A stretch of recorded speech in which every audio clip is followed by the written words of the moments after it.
গল্পটা শোনার আগে অবশ্যই মুখে টাওয়াল ওড়না বা কিছু একটা দিয়ে মুখটা সাবধানে রাখবেন।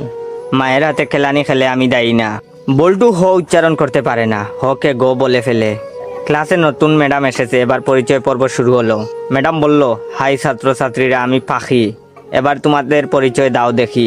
হাই আমি মন্টু, হাই আমি সেন্টু, এভাবে যে যার মতো পরিচয় দিল। এবার বল্টুর পালা। বল্টু বলল, গাই আমি বল্টু।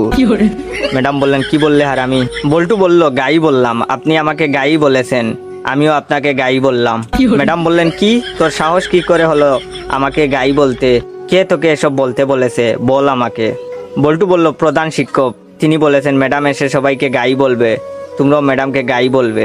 বল্টুর কথা শুনে ম্যাডাম কাঁদা শুরু করলো। এমন সময় পাশের ঘর থেকে হেড স্যার আসলো। হেড স্যার আবার ক বলতে পারে না, ক কে প বলে ফেলে। হেড স্যার এসে বললেন, কি ব্যাপার ম্যাডাম, এভাবে পাচ্ছেন যে? প্রথম দিনেই ম্যাডাম রে এভাবে পাদানো হলো কেন?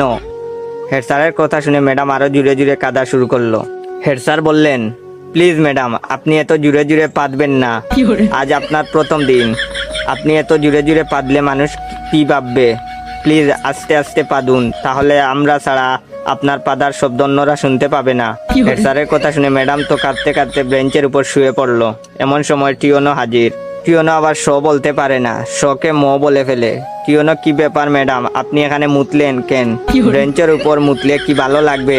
আপনার মুতার দরকার হলে আমাদের বলতে পারতেন, আমরা আপনাকে বিছানা তৈরি করে দিতাম, বিছানায় আপনি আরামে মুততে পারতেন। এমন সময় শিক্ষামন্ত্রী হাজির।